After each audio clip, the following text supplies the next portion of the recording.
आप सुन रहे हैं महात्मा गांधी की ऑटोबायोग्राफी सत्य के साथ मेरे प्रयोग। इससे पिछले 3 वीडियो में आप इस पुस्तक के कुछ भाग को सुने होंगे।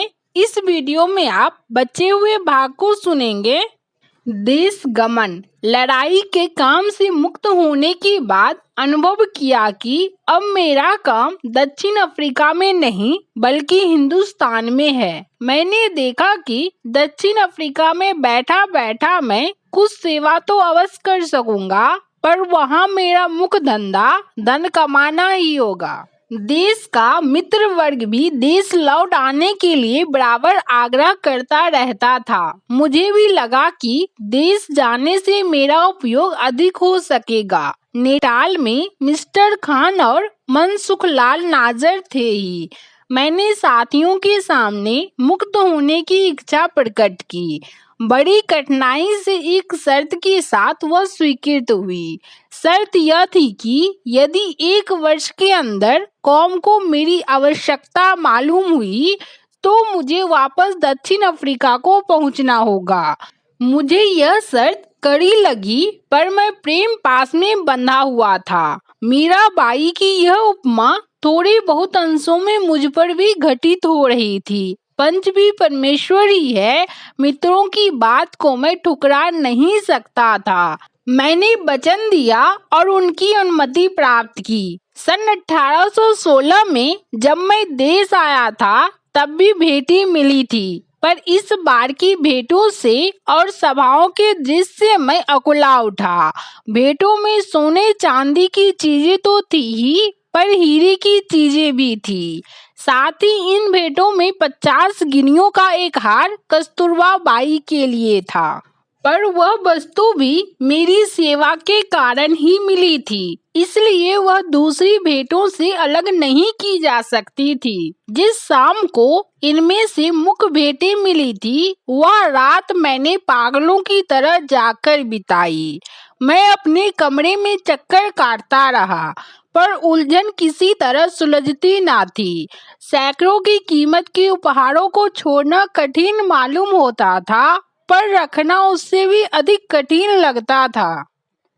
मैं इस निर्णय पर पहुंचा कि मुझे ये चीजें रखनी ही नहीं चाहिए। पारसी रुस्तम मजी आदि को इन गहनों का ट्रस्टी नियुक्त करके उनके नाम लिखे जाने वाले पत्र का मसविदा मैंने तैयार किया और सवेरे स्त्री पुताद्री से सलाह करके अपना बोझ हल्का करने का निश्चय किया। मैं यह जानता था कि धर्मपत्नी को समझाना कठिन होगा, बच्चों को समझाने में जरा भी कठिनाई नहीं होगी, इसका मुझे विश्वास था। अतः उन्हें इस मामले में वकील बनाने का मैंने निश्चय किया। लड़के तो तुरंत समझ गए। उन्होंने कहा, हमें इन गहनों की आवश्यकता नहीं है, हमें ये सब लौटा ही देने चाहिए, और जीवन में कभी हमें इन वस्तुओं की आवश्यकता हुई तो क्या हम स्वयं ना खरीद सकेंगे? मैं खुश हुआ। मैंने पूछा, तुम तो अपनी माँ को समझाओगे ना? जरूर जरूर, यह काम हमारा समझिए। उसे कौन ये गहने पहनने हैं? वह तो हमारे लिए ही रखना चाहती है, हमें उनकी जरूरत नहीं है, फिर वह हट क्यों करेगी? पर काम जितना सोचा था उससे अधिक कठिन सिद्ध हुआ। भले आपको जरूरत ना हो और आपके लड़के को भी ना हो, बच्चों को तो जिस रास्ते लगा दो उसी रास्ते वे लग जाते हैं। भले मुझे ना पहनने दे, पर मेरी बहुओं का क्या होगा? उनके तो ये चीजें काम आएगी ना, और कौन जानता है कल क्या होगा। इतने प्रेम से दी गई चीजें वापस नहीं की जा सकती। पत्नी को वगधारा चली और उनके साथ अश्रुधारा मिल गई, लेकिन बच्चे डर रहे। मुझे तो डिगना था ही नहीं। मैंने धीरे से कहा, लड़कों का ब्याह तो होने दो, हमें कौन उन्हें बचपन में ब्याहना है। बड़े होने पर तो ये स्वयं ही जो करना चाहेंगे करेंगे, और हमें कहाँ गहनों की शौकीन बहुएं खोजनी है। इतने पर भी कुछ कराना ही पड़ा तो मैं कहाँ चला जाऊंगा। जानती हूँ आपको, मेरे गहने भी तो आपने ही ले लिए ना, जिन्होंने मुझे सुख से ना पहनने दिए। वो मेरी बहुओं के लिए क्या लाएंगे? लड़के को आप भी बैरागी बना रहे हैं। ये गहने वापस नहीं दिए जा सकते और मेरे हार पर आपका क्या अधिकार है? मैंने पूछा, पर यह हार तुम्हारी सेवा के बदले में मिला है या मेरी सेवा के? कुछ भी हो, आपकी सेवा मेरी भी सेवा हुई। मुझसे आपने दिन रात जो मजदूरी करवाई, वह क्या सेवा में शुमार ना होगी? मुझे रुलाकर भी आपने हर किसी को घर में ठहराया और उसकी चाकरी करवाई, उसे क्या कहेंगे? ये सारे बाण नुकीले थे, इनमें से कुछ चुभते थे, पर गहने तो मुझे वापस करने ही थे। बहुत सी बातों में मैं जैसे तैसे तुरवा की सहमति प्राप्त कर सका। सन 1896 और 1901 में मिली हुई भेंटें मैंने लौटा दी। उनका ट्रस्ट बना और सार्वजनिक काम के लिए उनका उपयोग मेरी अथवा ट्रस्टियों की इच्छा के अनुसार न किया जाए, इस शर्त के साथ वे बैंक में रख दी गई। इन गहनों को बेचने की निर्मित से मैं कई बार पैसे इकट्ठा कर सका हूँ। आज भी आपत्ति कोष के रूप में यह धन मौजूद है और उसमें वृद्धि होती रहती है। अपने इस कार्य पर मुझे कभी पश्चाताप नहीं हुआ। दिन बीतने पर कस्तूरबा को भी इसके औचित्य की प्रतीति हो गई। इससे हम बहुत से लालचों से बच गए। मेरा यह मत बना है कि सार्वजनिक सेवक के लिए निजी भेंटें नहीं हो सकती। देश में कांग्रेस प्रथम बार हिंदुस्तान पहुंचने पर थोड़ा समय मैंने घूमने फिरने में बिताया। यह सन 1901 का जमाना था। उस साल की कांग्रेस कलकत्ते में होने वाली थी। दिनासा एलजी वाछला उसके अध्यक्ष थे। मुझे कांग्रेस में तो जाना था ही, कांग्रेस का यह मेरा पहला अनुभव था। हम कलकत्ता पहुंचे। अध्यक्ष आदि नेताओं को नागरिक धूमधाम से ले गए। मैंने किसी स्वयं सेवक से पूछा, मुझे कहाँ जाना चाहिए? वह मुझे रिपन कॉलेज ले गया। वहाँ बहुत से प्रतिनिधि ठहराए गए थे। मेरे सौभाग्य से मैं जिस विभाग में था, उसी में लोकमान्य तिलक भी ठहरे हुए थे। मुझे याद पड़ता है कि वे एक दिन बाद पहुंचे थे। जहां लोकमान्य हो, वहां छोटा सा दरबार तो लग ही जाता था। मैंने अनेक स्वयं सेवकों से दोस्ती की, उनसे दक्षिण अफ्रीका की कुछ बातें की। इससे वे जरा शर्मिंदा हुए। मैंने उन्हें सेवा का मर्म समझाने का प्रयत्न किया। वे कुछ समझे, पर सेवा की अभिरुचि कुकुर मुत्ते की तरह बात की बात में तो उत्पन्न नहीं होती। उसके लिए इच्छा चाहिए और बाद में अभ्यास। इन भोलों और भले स्वयं सेवकों में इच्छा तो बहुत थी, पर तालीम और अभ्यास वे कहाँ से पाते? कांग्रेस साल में 3 दिन के लिए इकट्ठा होकर फिर हो जाती थी। साल में 3 दिन की तालीम से कितना सीखा जा सकता था। जैसे स्वयं सेवक थे, वैसे ही प्रतिनिधि थे। उन्हें भी इतने ही दिनों की तालीम मिलती थी। वे अपने हाथ से अपना कोई भी काम ना करते थे। सब बातों में उनके हुक्म छूटते रहते थे। स्वयं सेवक यह लाओ, स्वयं सेवक वह लाओ, चला ही करता था। अक्खा भगत के अधकेरा अंग अतिरिक्त अंग का भी ठीक ठीक अनुभव हुआ। छुआछूत को मानने वाले वहाँ बहुत थे। द्रविड़ी रसोई बिल्कुल अलग थी। उन प्रतिनिधियों को तो दृष्टि दोष भी लगता था। उनके लिए कॉलेज के अहाते में चटाइयों द्वारा रसोई घर बनाया गया था। उसमें धुआं इतना रहता था कि आदमी का दम घुट जाए। खाना पीना सब उसी के अंदर। रसोई घर क्या थी? एक तिजोरी थी। वह कहीं से भी खुली ना थी। मुझे यह वर्णधर्म उल्टा लगा। कांग्रेस में आने वाले प्रतिनिधि जब इतनी छुआछूत रखते हों तो उन्हें भेजने वाले लोग कितने रखते होंगे। इस प्रकार का त्रैरासिक लगाने से जो उत्तर मिला उस पर मैंने एक लंबी सांस ली। गंदगी की हद नहीं थी, चारों तरफ पानी ही पानी फैल रहा था।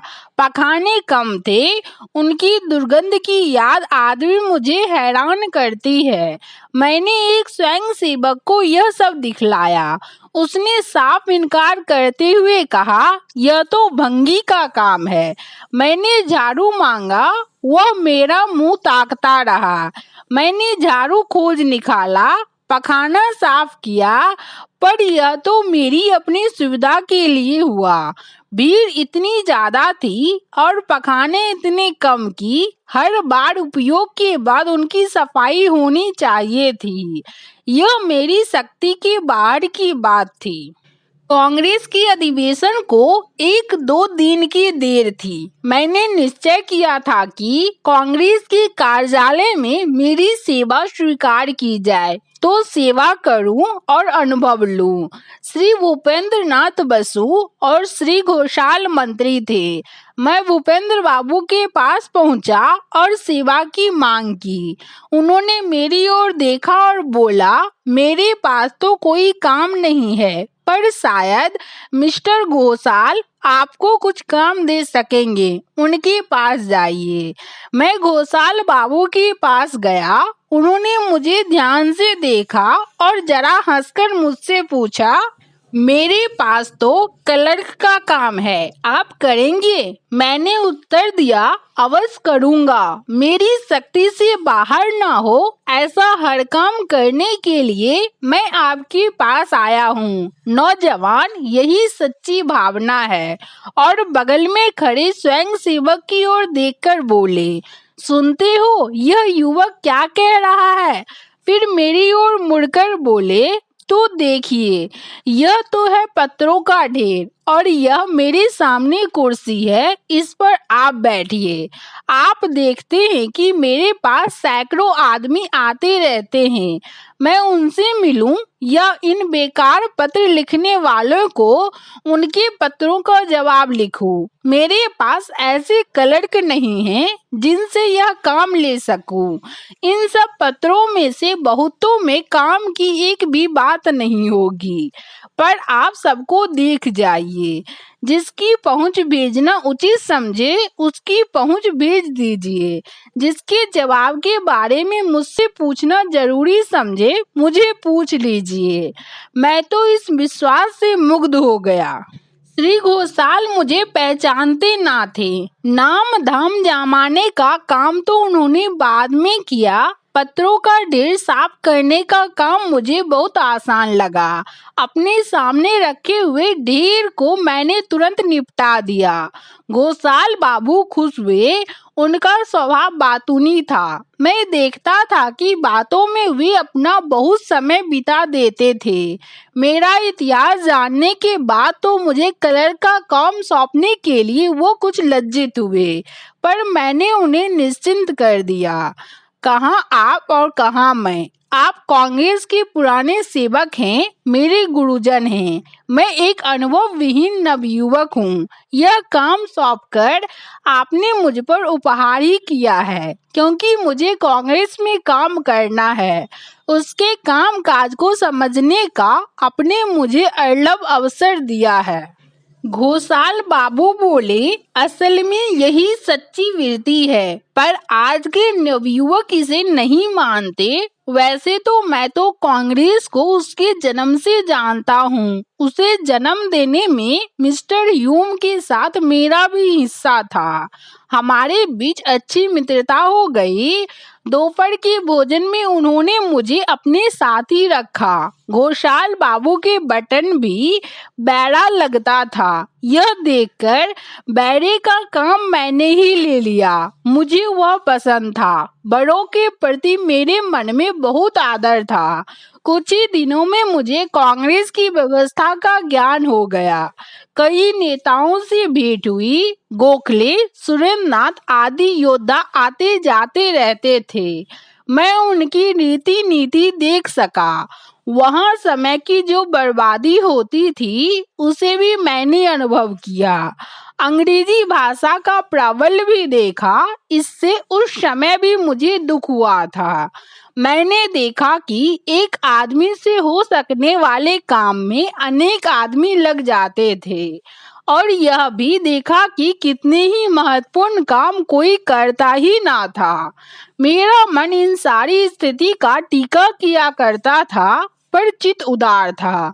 इसलिए वह मान लेता था कि जो हो रहा है उसमें अधिक सुधार करना संभव न होगा।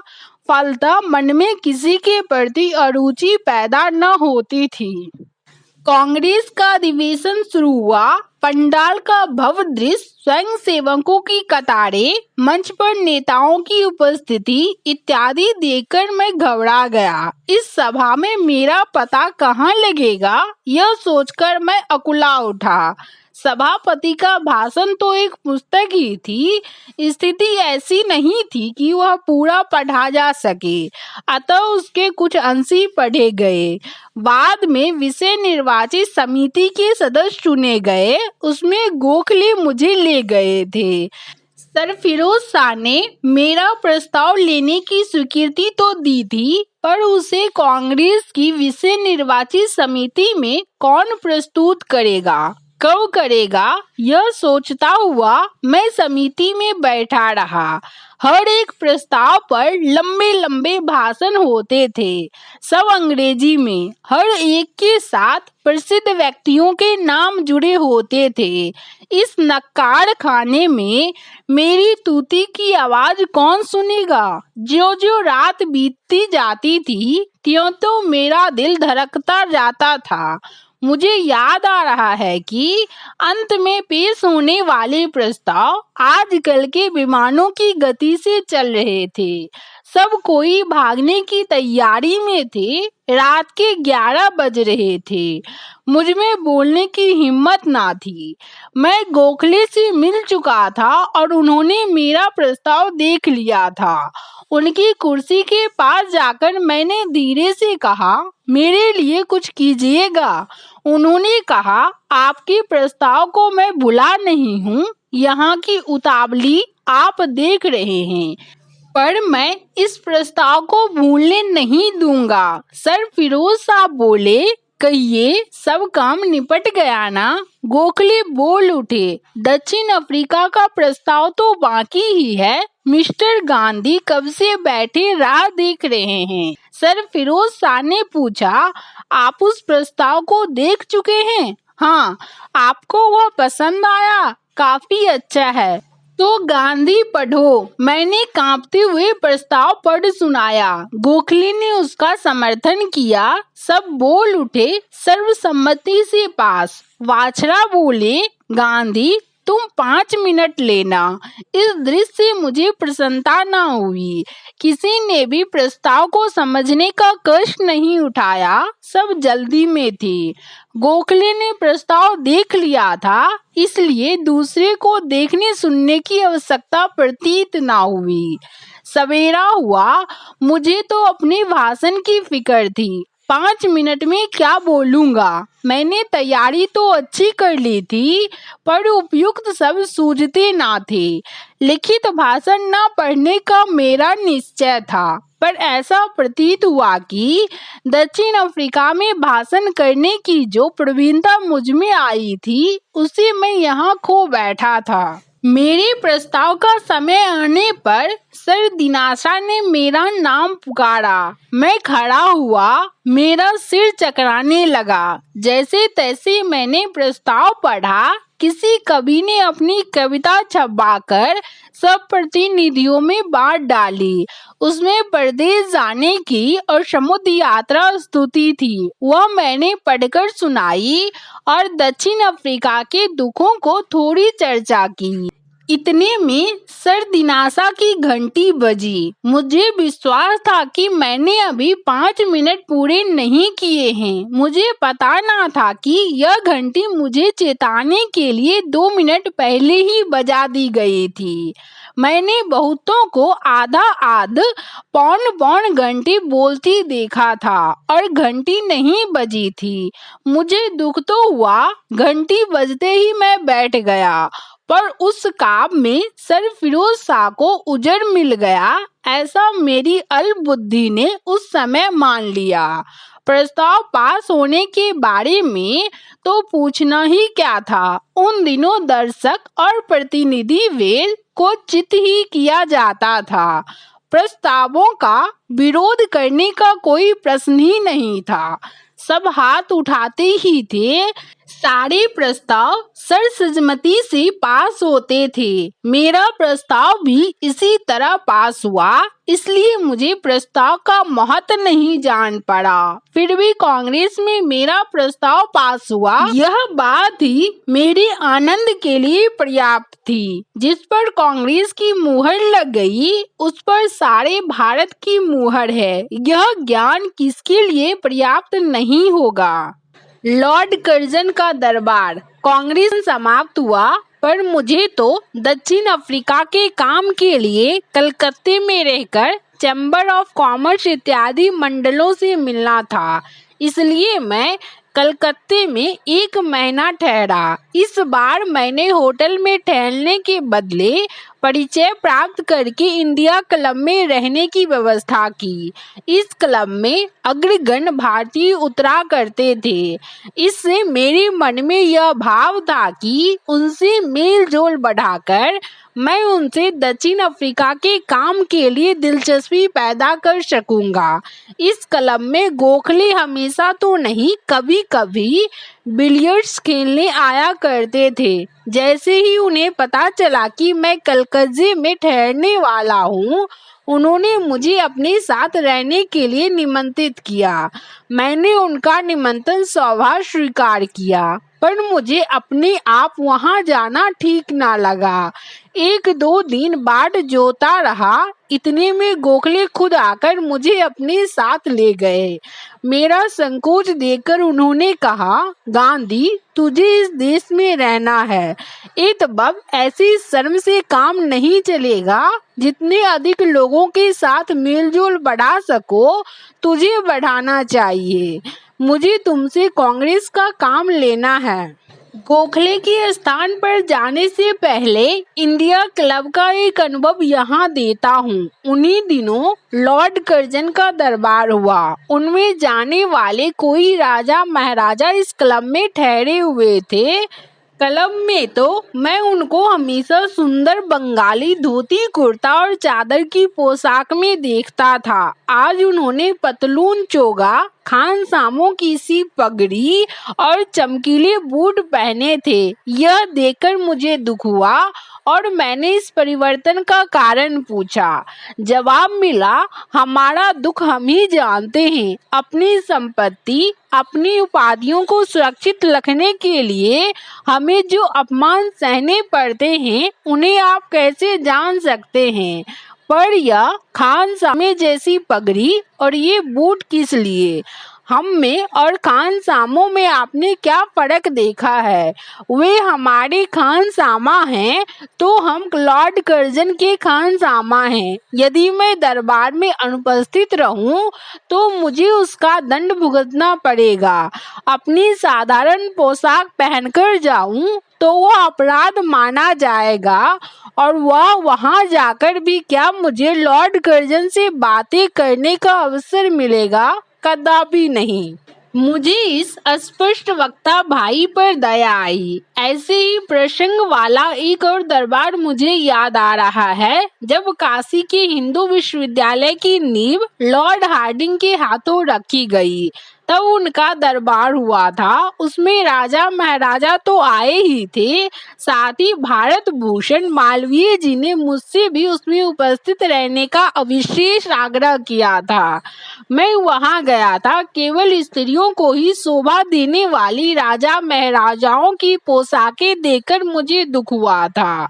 रेशमी पजामे, रेशमी अंगरखे और गले में हीरे मोती की मालाएं, हाथ पर बाजूबंद और पगड़ी पर हीरे मोती की झालरें, इन सब के साथ कमर में सोने की मूठ वाली तलवार लटकती थी। किसी ने बताया कि ये चीजें उनका राज्याधिकार ही नहीं बल्कि उनकी गुलामी की निशानियां थी। मैं मानता था कि ऐसे नामर्दी सूचक आभूषण वे स्वेच्छा से पहनते होंगे, पर मुझे पता चला कि ऐसे सम्मेलनों में अपने सब मूल्यवान आभूषण पहनकर जाना राजाओं के लिए अनिवार्य था। मुझे यह भी मालूम हुआ कि कईयों को ऐसे आभूषण पहनने से घृणा थी और ऐसे दरबार के अवसरों को छोड़कर अन्य किसी अवसर पर वे इन गहनों को पहनते भी ना थे। इस बात में कितनी सच्चाई थी सो मैं नहीं जानता। वे दूसरे अवसरों पर पहनते हों या ना पहनते हों, क्या वायसराय के दरबार में और क्या दूसरी जगह औरतों को ही शोभा देने वाली आभूषण पहनकर जाना पड़े, यही पर्याप्त दुख की बात है। धन, सत्ता और मान मनुष्य कितने पाप और अनर्थ कराते हैं। बम्बई में स्थिर हुआ। गोखले की बड़ी इच्छा थी कि मैं मुंबई में जाऊं, वहां बैरिस्टर का धंधा करूं और उनके साथ सार्वजनिक सेवा में हाथ बटाऊं। उस समय सार्वजनिक सेवा का मतलब था कांग्रेस की सेवा। उनके द्वारा स्थापित संस्था का मुख्य कार्य कांग्रेस की व्यवस्था चलाना था। मेरी भी यही इच्छा थी, पर काम मिलने के बारे में मुझे आत्मविश्वास ना था। पिछले अनुभवों की याद भूली नहीं थी। खुशामद करना मुझे विषय तुल्य लगता था। इस कारण पहले तो मैं राजकोट में ही रहा। वहां मेरे पुराने हितैषी और मुझे विलायत भेजने वाले केवल राम मावजी दवे थे। उन्होंने मुझे 3 मुकदमे सौंपे। 2 अपीलें काठियावाड़ के जुडिशियल असिस्टेंट के सम्मुख थी और एक इब्ताई मुकदमा जामनगर में था। यह मुकदमा महत्वपूर्ण था। मैंने इस मुकदमे की जोखिम उठाने से आनाकानी की, पर इस पर केवल राम बोल उठे, हारेंगे तो हम हारेंगे ना, तुमसे जितना हो सके तुम करो, मैं भी तुम्हारे साथ रहूंगा ही ना। इस मुकदमे में मेरे सामने स्वर्गीय समर्थ थे। मैंने तैयारी ठीक की थी। यहाँ के कानून का तो मुझे बहुत ज्ञान नहीं था। केवल राम दबे ने मुझे इस विषय में पूरी तरह तैयार कर दिया था। मेरे दक्षिण अफ्रीका जाने से पहले मित्र मुझे कहा करते थे कि सर फिरोज शाह मेहता को कानून शहादत जवानी याद है और यही उनकी सफलता की कुंजी है। मैंने इसे याद रखा था और दक्षिण अफ्रीका जाते समय यहाँ का कानून शहादत में टीका के साथ पढ़ गया था। इसके अतिरिक्त दक्षिण अफ्रीका का अनुभव तो मुझे था ही। मुकदमे में हम विजय हुए। इससे मुझ में कुछ विश्वास पैदा हुआ। उक्त 2 अपीलों के बारे में तो मुझे शुरू से ही कोई डर ना था। इससे मुझे लगा कि यदि बम्बई जाऊं तो वहां भी वकालत करने में कोई दिक्कत ना होगी। इस विषय पर आने के पहले थोड़ा अंग्रेज अधिकारियों के अविचार और अज्ञान का अपना अनुभव सुना दूं। जुडिशियल असिस्टेंट कहीं एक जगह टिककर नहीं बैठते थे। उनकी सवारी घूमती रहती थी, आज यहाँ कल वहाँ। जहाँ वो महाशय जाते थे वहीं वकीलों और मुवक्किलों को भी जाना होता था। वकील का मेहताना जितना केंद्रीय स्थान पर होता था उससे कहीं अधिक बाहर होता था, इसलिए मुवक्किल को सहज ही दुगुना खर्च पड़ जाता था। पर जज इसका बिल्कुल विचार न करता था। अब मूल विषय पर आता हूँ। ऊपर बताए अनुसार सफलता मिलने के बाद भी मैं कुछ समय के लिए राजकोट में ही रहने की बात सोच रहा था। इतने में एक दिन केवल राम मेरे पास आए और बोले, गांधी तुमको यहाँ नहीं रहने दिया जाएगा, तुम्हें तो मुंबई जाना ही होगा, लेकिन वहाँ मुझे पूछेगा कौन?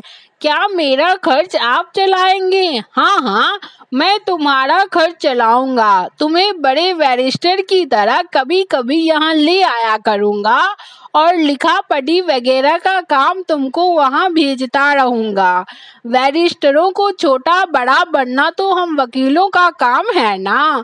तुम्हें अपनी योग्यता का प्रमाण तो जामनगर और वेरावल में ही दिया है, इसलिए मैं निश्चिंत हूँ। तुम सार्वजनिक काम के लिए सिरजे गए हो, तुम्हें काठियावाड़ में दफन न किए। कहो कब रवाना होते हो? नेटाल से मेरे कुछ पैसे आने बाकी हैं, उनके आने पर चला जाऊंगा। पैसे 1-2 हफ्ते में आ गए और मैं मुंबई पहुंचा। पेन गिलबर्ट और सयानी के दफ्तर में चैम्बर्स किराए पर लिए और मुझे लगा कि अब मैं मुंबई में स्थिर हो गया हूँ। धर्म संकट। मैंने जैसे दफ्तर किराए पर लिया वैसे ही गिरगांव में घर भी लिया, पर ईश्वर ने मुझे स्थिर न होने दिया। घर लिए अधिक दिन नहीं हुए थे कि इतने में मेरा दूसरा लड़का बहुत बीमार हो गया। उसे काली ज्वर ने जकड़ लिया। ज्वर उतरता ना था, बेचैनी भी थी। फिर रात में सन्निपात के लक्षण भी दिखाई पड़े। इस बीमारी के पहले बचपन में उसे चेचक भी बहुत जोर की निकल चुकी थी। मैंने डॉक्टर की सलाह ली। उन्होंने कहा इसके लिए दवा बहुत कम उपयोगी होगी, इसे तो अंडे और मुर्गी का शोरबा देने की जरूरत है। मणिलाल की उम्र 10 साल की थी, उससे मैं क्या पूछता। अभिभावक होने के नाते निर्णय तो मुझको ही करना था। डॉक्टर एक बहुत भले पारसी थे। मैंने कहा, डॉक्टर अब हम अन्नाहारी हैं, मेरी इच्छा अपने लड़के को इन दो में से एक भी चीज देने की नहीं होती, क्या दूसरा कोई उपाय नहीं बताइएगा? डॉक्टर बोले, आपके लड़के के प्राण संकट में है, दूध और पानी मिलाकर दिया जा सकता है, पर इससे उसे पूरा पोषण नहीं मिल सकेगा। जैसे कि आप जानते हैं, मैं बहुत तेरे हिंदू कुटुंबों में जाता हूँ, पर दवा के नाम पर तो उन्हें जो भी चीज दे वे ले लेते हैं। मैं सोचता हूँ कि आप लड़के पर ऐसी सख्ती ना करें तो अच्छा हो। आप कहते हैं सो ठीक है, आपको यही कहना भी चाहिए। मेरी जिम्मेदारी बहुत बड़ी है। लड़का बड़ा होता तो मैं अवश्य उसकी इच्छा जानने का प्रयत्न करता और वह जो चाहता उसे करने देता। यहाँ तो मुझे इस बालक के बारे में निर्णय करना है। मेरा ख्याल है कि मनुष्य के धर्म की परीक्षा ऐसे ही समय होती है, सही हो या गलत, पर मैंने यह धर्म माना है कि मनुष्य को मांस आदि नहीं खाना चाहिए। जीवन के साधनों की भी सीमा होती है। कुछ बातें ऐसी है जो जीने के लिए भी हमें नहीं करनी चाहिए। मेरे धर्म की मर्यादा मुझे अपने लिए और अपने परिवार वालों के लिए ऐसे समय भी मांस इत्यादि का उपयोग करने से रोकती है। इसलिए मुझे वह जोखिम उठानी ही होगी जिसकी आप कल्पना करते हैं। पर आपसे मैं एक चीज मांग लेता हूँ, आपका उपचार तो मैं नहीं करूँगा, किंतु मुझे इस बच्चे की छाती नाड़ी इत्यादि देखना नहीं आता। मुझे पानी के उपचारों का थोड़ा ज्ञान है, मैं उन उपचारों को आजमाना चाहता हूँ। पर यदि आप बीच बीच में मणिलाल की तबीयत देखने आते रहेंगे और उसके शरीर में होने वाले फेर फाड़ों की जानकारी मुझे देते रहेंगे तो आपका उपकार मानूंगा। सज्जन डॉक्टर ने मेरी कठिनाई समझ ली और मेरी प्रार्थना के अनुसार मणिलाल को देखने आना कबूल कर लिया। यद्यपि मणिलाल स्वयं निर्णय करने की स्थिति में नहीं था, फिर भी मैंने उसे डॉक्टर के साथ हुई चर्चाओं से सुना दी और उससे कहा कि वह अपनी राय बतावे। आप खुशी से पानी के उपचार कीजिए, मुझे न शोरबा पीना है और न अंडे खाने हैं। इस कथन से मैं खुश हुआ, यद्यपि मैं समझता था कि मैंने उसे ये दोनों चीजें खिलाई होती तो वह खा भी लेता। मैं कूनों के उपचार जानता था, उसके प्रयोग भी मैंने किए थे। मैं यह भी जानता था कि बीमारी में उपवास का बड़ा स्थान है। मैंने मणिलाल को कूने की रीति से कटी स्नान कराना शुरू किया। मैं उसे 3 मिनट से ज्यादा टब में नहीं रखता था। 3 दिन तक उसे केवल पानी मिलाए हुए संतरे के रस पर रखा। बुखार उतरता ना था। रात वह अंट अंट बकता था। तापमान 104 डिग्री तक जाता था। मैं घबराया, यदि बालक को खो बैठा तो दुनिया मुझे क्या कहेगी, बड़े भाई क्या कहेंगे, दूसरे डॉक्टर को क्यों ना बुलाया जाए, वैद्य को क्यों ना बुलाया जाए। अपनी ज्ञानहीन बुद्धि लड़ाने का माता पिता को क्या अधिकार है। एक ओर ऐसे विचार आते थे तो दूसरी ओर इस तरह के विचार भी आते थे। हे जीव, तू जो अपने लिए करता वही लड़के के लिए भी करता तो परमेश्वर को संतोष होगा। तुझे पानी के उपचार पर श्रद्धा है, दवा पर नहीं। डॉक्टर रोगी को प्राणदान नहीं देता, वह भी तो प्रयोग ही करता है। जीवन की डोर तो एक ईश्वर के हाथ में ही है। ईश्वर का नाम लेकर उस पर श्रद्धा रखकर तू अपना मार्ग मत छोड़। मन में इस तरह का मंथन चल रहा था। रात पड़ी। मैं मणिलाल को बगल में लेकर सोया था। मैंने उसे भिगोकर निचोड़ी हुई चादर में लपेटने का निश्चय किया। मैं उठा, चादर ली और उसे ठंडे पानी में भिगोया, निचोड़ा। उसमें उसे सिर से पैर तक लपेट दिया। ऊपर से 2 कंबल ओढ़ा दिए। सिर पर गीला तौलिया रखा। बुखार से शरीर तवे की तरह तप रहा था और बिल्कुल सूखा था। पसीना आता ही ना था। मैं बहुत थक गया था। मणिलाल को उसकी माँ के जिम्मे करके मैं आधे घंटे के लिए चौपाटी पर चला गया, थोड़ी हवा खाकर ताजा होने और शांति प्राप्त करने के लिए। रात के करीब 10 बजे होंगे। लोगों का आना जाना कम हो गया था। मुझे बहुत कम होश था। मैं विचार सागर में गोते लगा रहा था। हे ईश्वर, इस धर्म संकट में तू मेरी लाज रखना। राम राम की रटन तो मुंह में थी ही।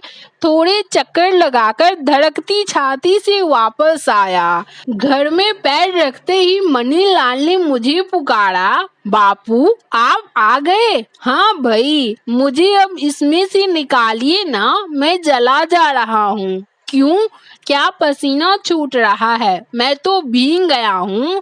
अब मुझे निकालिए ना बापूजी। मैंने मणिलाल का माथा देखा। माथे पर पसीने की बूंद दिखाई दी। बुखार कम हो रहा था। मैंने ईश्वर का आभार माना। मणिलाल, अब तुम्हारा बुखार चला जाएगा। अभी थोड़ा और पसीना नहीं आने दोगे? नहीं बापूजी, अब मुझे निकाल लीजिए। फिर दोबारा और लपेटना हो तो लपेट दीजिएगा। मुझे धीरज आ गया था, इसलिए उसे बातों में उलझाकर कुछ मिनट और निकाल लिए। उसके माथे से पसीना की धाराएं बह चली। मैंने चादर खोली, शरीर पोंछा और बाप बेटे साथ सो गए। दोनों ने गहरी नींद ली। सवेरे मणिलाल का बुखार हल्का हो गया था। दूध और पानी तथा फलों के रस पर वह 40 दिन रहा। मैं निर्भय हो चुका था। ज्वर हठीला था पर वश में आ गया था। आज मेरे सब लड़कों में मणिलाल का शरीर सबसे अधिक सशक्त है।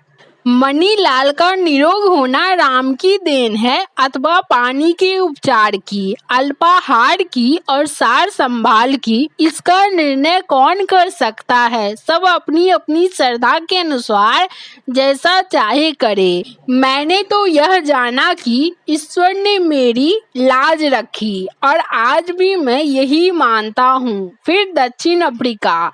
मैंने देखा कि मेरा धंधा आर्थिक दृष्टि से मेरी भी अपेक्षा से अधिक अच्छा चल निकला। दक्षिण अफ्रीका के मुवक्किल मुझे कुछ ना कुछ काम देते रहते थे। मुझे लगा कि उससे मेरा खर्च सरलतापूर्वक चल जाएगा। मैंने सुस्थिर होने का निश्चय किया और थोड़ी स्थिरता अनुभव की कि अचानक दक्षिण अफ्रीका का तार मिला। चैम्बरलेन यहाँ आ रहे हैं, आपको आना चाहिए। मुझे अपने वचन का स्मरण तो था ही। मैंने तार दिया, मेरा खर्च भेजिए, मैं आने को तैयार हूँ। उन्होंने तुरंत रुपये भेज दिए और मैं दफ्तर समेटकर रवाना हो गया। मैंने सोचा था कि मुझे 1 वर्ष तो सहज ही लग जाएगा, इसलिए बंगला रहने दिया और बाल बच्चे को वही रखना उचित समझा। उस समय मैं मानता था कि मैं नौजवान देश में कोई कमाई ना करता हो और साहसी हो, उनके लिए परदेश चला जाना अच्छा है। इसलिए मैं अपने साथ 4-5 नौजवानों को लेता गया। उनमें मंगल लाल गांधी भी थे। यह नहीं कहा जा सकता है कि मैं डरबन 1 दिन भी पहले पहुंचा। मेरे लिए वहां काम तैयार ही था। मिस्टर चैम्बरलेन के पास डेपुटेशन के जाने की तारीख निश्चित हो चुकी थी। मुझे उनके सामने पढ़ा जाने वाला प्रार्थना पत्र तैयार करना था और डेपुटेशन के साथ जाना था। आप सुन रहे थे महात्मा गांधी की ऑटोबायोग्राफी। इस वीडियो में आप इस पुस्तक के तीसरे भाग को सुने होंगे। अगले वीडियो में आप इस पुस्तक के चौथे भाग को सुनेंगे। वीडियो पसंद आए तो लाइक, शेयर एंड सब्सक्राइब करें।